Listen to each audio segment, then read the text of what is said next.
इमरान खान के बेटे फिर मुतहर्रिक हो गए। अमेरिका में अहम इदारे को क्या पैगाम दिया। इमरान खान के बेटे फिर मैदान में आ गए। पाकिस्तान तो नहीं आए लेकिन कहीं और जा पहुंचे। दुनिया के अहम इदारे से राब्ता कर लिया।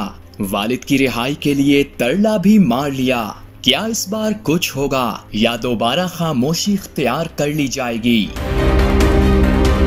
तहरीक इंसाफ ने 5 अगस्त को एहतजाज करने का शोर डाला तो अलीमा खान ने ये शोशा भी छोड़ा कि कासिम और सुलेमान खान पाकिस्तान आएंगे और एहतजाज को लीड करेंगे। लेकिन इसके बाद पहले जमायमा ने बेटों को पाकिस्तान से रोका और फिर बानी ने भी साफ कह दिया कि वो पाकिस्तान आए भी तो एहतजाज में हिस्सा नहीं लेंगे। लेकिन खैर कासिम और सुलेमान इसके बाद अचानक कहीं गायब हो गए और हर तरफ खामोशी छा गई। अब एक बार फिर इमरान खान के दोनों बेटे मंजर आम पर आ गए और इस बार इन्होंने वालिद की रिहाई के लिए अक़वाम मुत्तहिदा से रुजू कर लिया।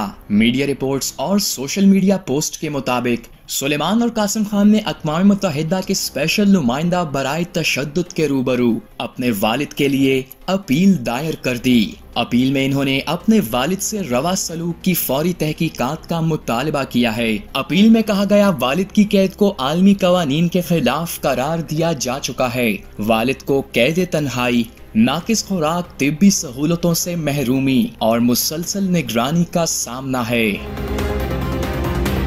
इमरान खान के साहबजादों ने अपील में अक़वाम मुत्तहिदा के नुमाइंदे को फौरी मदाखलत और रिहाई के लिए इक़दामात करने पर जोर दिया। कासिम खान ने अपने ट्वीट में कहा, वालिद जमहूरियत के लिए खड़े होने की सजा के तौर पर जेल में हैं। अब ये तो है एक बयान, लेकिन हकीकत में तो ऐसा कुछ नजर नहीं आ रहा है, क्योंकि इमरान खान खुद भी और इनकी बहन अलीमा खान पार्टी रहनुमा भी यही कहते हैं कि बानी पीटीआई सुपर फिट हैं। इनकी सेहत भी बिल्कुल ठीक है, जबकि मेडिकल रिपोर्ट्स में भी इन्हें फिट करार दिया जाता है और सहूलतें भी मिल रही हैं। अब ना जाने कासिम और सुलेमान को किसने सब उल्टा बता दिया।